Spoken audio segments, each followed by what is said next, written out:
Hello, എല്ലാവർക്കും ഡിയസ് കിച്ചണിലേക്ക് സ്വാഗതം. ഇന്ന് ഞാൻ വന്നിട്ടുള്ളത് ഹെൽത്തി ആയിട്ടുള്ള ഒരു തോരൻ ഉണ്ടാക്കുന്ന റെസിപ്പി ആയിട്ടാണ്. ഇത് എങ്ങനെ ഉണ്ടാക്കാൻ നോക്കാം. പിന്നെ നിങ്ങൾ ആദ്യമായിട്ടാണ് എൻ്റെ ചാനൽ കാണുന്നുണ്ടെങ്കിൽ എല്ലാവരും ഒന്ന് സബ്സ്ക്രൈബ് ചെയ്ത് സപ്പോർട്ട് ചെയ്യണം. വീഡിയോ ഇഷ്ടപ്പെട്ടാൽ ലൈക്ക് ചെയ്യാൻ മറക്കല്ലേ. എന്ന റെസിപ്പിയിലേക്ക് പോകാം.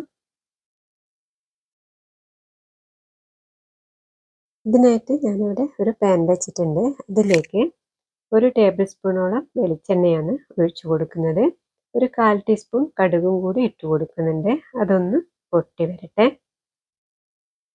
കടുക് പൊട്ടി വന്നതിന് ശേഷം അതിലേക്ക് ചെറുതായി മുറിച്ച ഇഞ്ചിയും കറിവേപ്പിലയാണ് ഇട്ട് കൊടുക്കുന്നത്.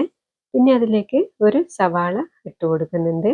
അതെല്ലാം കൂടി ഒന്ന് റോസ്റ്റാക്കി എടുക്കണം. അതൊന്ന് റോസ്റ്റായി വന്നതിന് ശേഷം നമ്മൾ ഒരു മധുരക്കിഴങ്ങാണ് ചെറുതായി മുറിച്ചത് ഇട്ട് കൊടുക്കുന്നത്. ഇത് ഓറഞ്ച് കളറുള്ള മധുരക്കിഴങ്ങാണ്. ഇതെല്ലാം കൂടി ഒന്ന് മിക്സാക്കി എടുത്തതിന് ശേഷം നമ്മൾ ഇതിലേക്ക് 1/4 ടീസ്പൂൺ മഞ്ഞൾപ്പൊടിയും 1/2 ടീസ്പൂണോളം കുരുമുളക് പൊടിയും കൂടിയാണ് ഇട്ട് കൊടുക്കേണ്ടത്. അതിനുശേഷം ഇതിലേക്ക് വേണ്ടുന്ന ഉപ്പും കൂടി ഇട്ട് കൊടുത്ത് മൂടി വെച്ച് വേവിച്ചെടുക്കണം. മധുരക്കിഴങ്ങിന് അധികം വേവൊന്നുമില്ല, പെട്ടെന്ന് തന്നെ വെന്ത് കിട്ടും.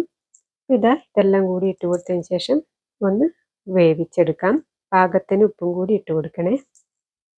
ഒരു 2 പ്രാവശ്യം ഇളക്കി അടച്ചു കൊടുക്കുമ്പോഴേക്കും നമ്മുടെ മധുരക്കിഴങ്ങ് നല്ലതുപോലെ വെന്ത് വന്നിട്ടുണ്ടാവും. ചെറുതായിട്ട് മുറിച്ചെടുത്താൽ മതി. ഇനിയിപ്പോൾ ഇതാ നമ്മൾ തലേ ദിവസം വെള്ളത്തിലിട്ട് കുതിർത്ത് വെച്ച മുതിരയാണ് ഇതിലേക്ക് ഇട്ട് കൊടുക്കേണ്ടത്. നല്ലതുപോലെ വേവിച്ചെടുത്തിട്ടുണ്ട് കുക്കറിലിട്ട്. മുതിരയും കൂടി ഇട്ട് കൊടുത്തതിന് ശേഷം എല്ലാം കൂടി ഒന്ന് സെറ്റാക്കി എടുക്കണം. കുറച്ച് സമയം അടച്ച് വെച്ച് ഒന്ന് സെറ്റാക്കി എടുത്താൽ മതി. അപ്പോൾ ഇതാ നമ്മുടെ ഹെൽത്തി ആയിട്ടുള്ള തോരൻ ഇവിടെ റെഡി ആയിട്ടുണ്ട്.